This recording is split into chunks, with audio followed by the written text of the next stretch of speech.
नमस्कार दोस्तों, मैं हूं विनोद और आप देख रहे हैं मेरा यूट्यूब चैनल पोल्ट्री जोन। दोस्तों आज हमारे फार्म में बेच का पहला दिन है। कल रात के 10 बजे फार्म पे चिक्स आए थे।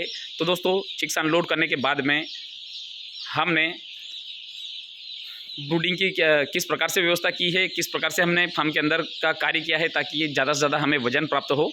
दोस्तों इससे पहले मैं ये बता दूं कि इस फार्म में मैंने इस बार जो बर्ड जो है 1.2 स्क्वायर फीट पर बर्ड के हिसाब से चिक्स लिया है, क्योंकि मैं इस बेच को जो मैं ओपन फार्मिंग के हिसाब से निकालूंगा।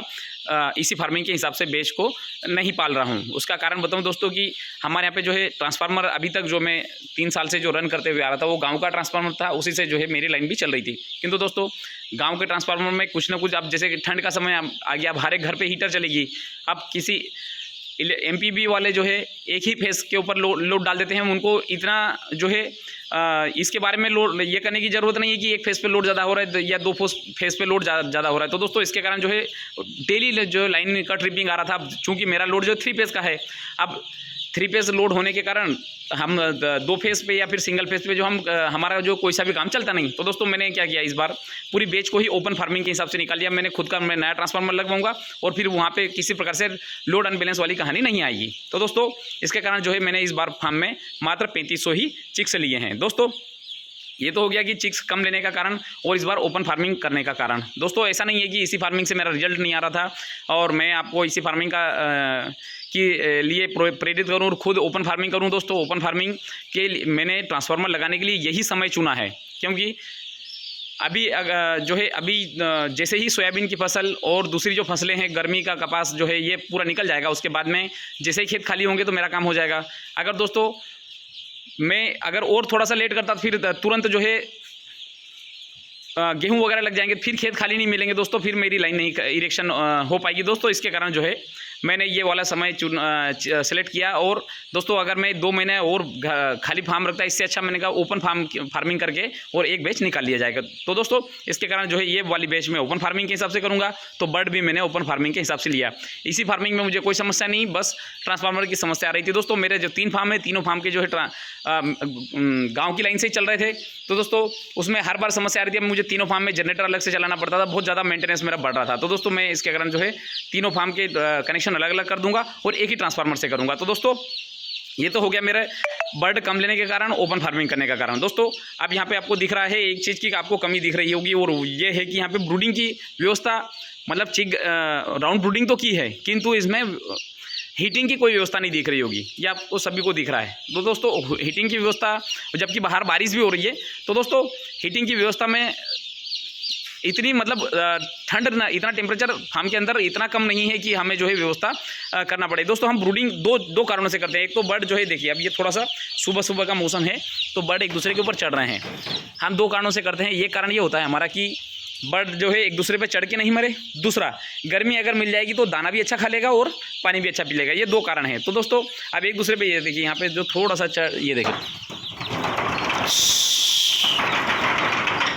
तो दोस्तों ये जो है इसलिए हम ब्रूडिंग करते हैं। तो दोस्तों मैंने क्या किया कि थोड़ा सा इनको समय समय पे हम थोड़ा सा भगा रहे हैं, तो उसके कारण एक दूसरे पे चढ़ के तो नहीं मरे। दोस्तों कल रात के 10 बजे बर्ड आए, अभी तक जो है एक भी मोर्टलिटी नहीं निकली। तो हमने क्या किया, उसका कारण ये है कि बर्ड को जो है दाना ज़्यादा से ज़्यादा खिला दें। बर्ड अगर दाना अगर अच्छे से खा लेगा तो लगभग मोर्टलिटी के चांसेस 90% कम हो जाते हैं, क्योंकि बर्ड में थोड़ी सी एनर्जी आ जाती है। तो दोस्तों और यहाँ पे आपको एक और चीज़ की कमी दिख रही होगी, यहाँ पे पेपर फीडिंग नहीं है। यहाँ पे कहीं पे भी आपको पेपर फीडिंग नहीं दिख रही, क्योंकि दोस्तों पेपर एक्चुअली अवेलेबिलिटी इतनी नहीं थी कि पेपर में, मतलब मुझे लोकल मार्केट में नहीं मिला, तो फिर दूर मुझे जाना पड़ता। तो मैं वहाँ से जो है बारिश का कारण पेपर नहीं ला पाया। तो दोस्तों मैंने क्या किया, मेरे पास में दाने की बोरियाँ जो रखी हुई थी, उन दाने की बोरियों के ऊपर ही फीड डाल दिया। दोस्तों पहले दिन जो है हमें सिर्फ ये जो फीडर जो लगाते हैं, फीडर एक नॉमिनल रहता है, नाम मात्र के हिसाब से ही फीड खाते हैं बर्ड। उसमें जो मेन जो फीडिंग का जो सही तरीका वो ये है कि हमें पेपर फीडिंग करवाना चाहिए। अगर पेपर फीडिंग नहीं गए हैं तो फिर हमें अल्टरनेट उसका ऑप्शन निकालना चाहिए। दोस्तों ये देखिए, तो अभी देखो पेपर फीडिंग नहीं होने के बावजूद भी बर्ड जो है कितना स्ट्रॉन्ग है। और यहाँ पे जो है, यहाँ पे आपको दिख रहा होगा दाना बिल्कुल अलग ही खाया हुआ दिख रहा है। अगर यहाँ पे अगर यहीं से अगर हम पता कर लेंगे, दाना अगर यहाँ पे अगर है, तो इसका मतलब ये है कि पेपर फीडिंग का काम हमने ये जो दाने की बोरियाँ हैं उसके ऊपर हमने कर दिया। बर्ड अगर एक्टिव अगर है और उसके क्रॉप में अगर दाना अगर दिख रहा है, ये देखिए ये सब में दाना दिख रहा है, तो दोस्तों इसका मतलब ये हुआ कि आपकी पेपर फीडिंग का काम बखूबी हमारी बोरियों ने कर दिया है। दोस्तों पहले दिन अगर पहले दूसरे तीसरे दिन अगर आपने पेपर फीडिंग बढ़िया तरीके से करवाई या फिर बर्ड को दाना अगर से खिला दिया तो हमें वहाँ पे ब्रूडिंग की भी कम आवश्यकता होती है और बर्ड जो है मरने के जो पहले हफ्ते में जो मरने के जो चांस रहते हैं वो भी कम हो जाते हैं। दोस्तों ब्रूडिंग का एक और हमारा महत्वपूर्ण कार्य होता है जो योग जो रहता है वो गर्मी से गल के बाहर निकल जाता है, उससे जो है बर्ड कम मरते हैं। ये मतलब ब्रूडिंग हमें करना ही होता है। ब्रूडिंग के मैंने आपको कारण बता रहा हूँ कि ये बहुत सारे कारण हैं। ब्रूडिंग ऐसा नहीं है कि ये जो तरीका है ये तरीका उतना इफ़िशियंट नहीं है जितना हम ब्रूडिंग करके इफ़िशियंट करें। किंतु दोस्तों इतना टेम्परेचर कम नहीं था और मौसम अचानक चेंज हुआ, नहीं तो हमारे यहाँ पे गर्मी इतनी थी कि हम फार्म के अंदर मतलब इतनी देर हमें जो है अभी 9 बजे का समय हो रहा है तो दोस्तों हमें कर्टन जो है ओपन करना पड़ता, मतलब इतनी हमारे यहाँ पे गर्मी होती है। अगर हमें ज़्यादा अगर ऐसा लगेगा तो मैं ब्रूडर जो है कल चूँकि मौसम बहुत ज़्यादा ख़राब हो गया था तो मैं डीजल भी नहीं ला पाया।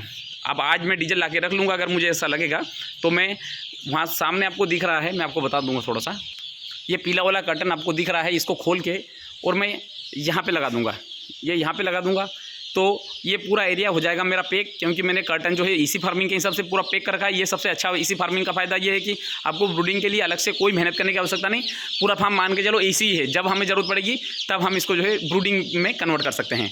तो दोस्तों ये तो हो गया कि मतलब हमें ब्रूडिंग करना चाहिए और पेपर फीडिंग करवाना चाहिए। पेपर फीडिंग के अलावा एक और चीज़ इसमें आपको थोड़ा सा दूसरी चीज़ दिख रही होगी, मैं थोड़ा सा पास से बताता हूँ।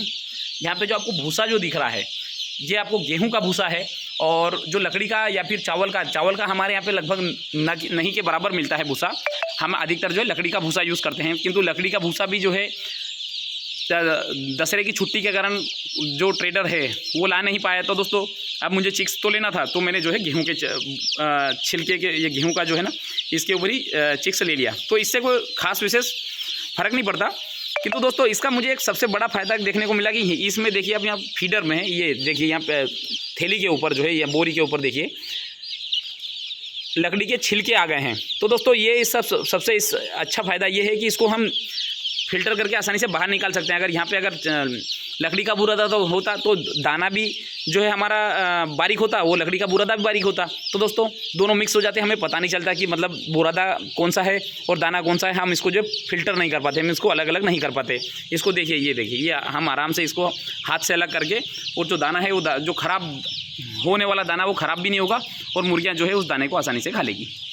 दोस्तों पानी जब भी आप पहले दिन भरें, वैसे दोस्तों अब सब अपने अपने तरीके से पोल्ट्री फार्मिंग करते हैं, ऐसा नहीं है कि मतलब मैं जो बताऊंगा वही तरीका सही है, सब अपने अपने तरीके से करते हैं। मैं भी करता हूं, मेरे हिसाब से करता हूं। दोस्तों मैंने कल जो पानी भरा चिक ड्रिंकर में, उसमें जो है पानी मैंने गुड़ 1 किलो गुड़ टोटल 100 लीटर पानी में डाल दिया और उसी से पानी से जो है मैंने वाल से इस चिक ड्रिंकर को भर लिया। किंतु मैंने सिर्फ उतना ही चिक ड्रिंकर को भरा कि जितना मुझे सुबह जो है पानी ख़त्म हो जाए। देखिए दोस्तों लगभग ये थोड़ा सा बचा हुआ है, 1 घंटे में और पानी पूरा ख़त्म हो जाएगा। दोस्तों कभी भी चिक ड्रिंकर में जो है पानी ऐसा नहीं भरेगी आपको 24 घंटा चले, मैक्सिमम 8 घंटा चले। 8 घंटे के बाद में फिर वापस पानी को चेंज कर दें। जैसे कि मैं मान लो 10 बजे पानी चेंज करूँगा तो फिर शाम को एक बार फिर पानी चेंज कर दूँगा, तो इससे थोड़ी सी पानी से स्मेल आने लग जाती है। तो स्मेल आती है तो मुर्गियाँ कभी भी स्मेल आने वाला पानी कभी भी नहीं पीती है।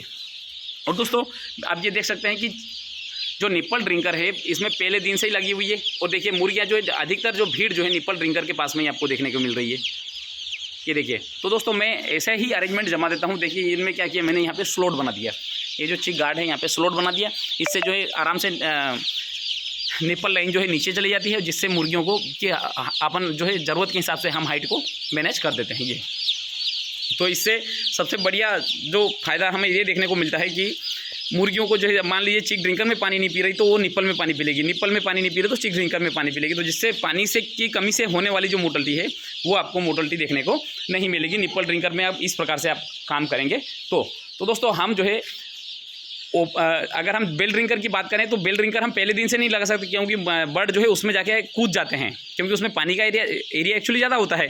इसमें पानी खुला हुआ कम रहता है, चिक ड्रिंकर में ज़्यादा खुला हुआ रहता है, बल्कि निप्पल में कोई पानी खुला हुआ नहीं रहता है, जिससे बर्ड जो है वहाँ पे जाके कभी भी गीले नहीं होते। तो दोस्तों ये है आज का मेरा पहला दिन और पहले दिन का मैंने क्या क्या काम किया है, क्यों किया है, वो सब चीज़ें मैंने आपको शेयर की है।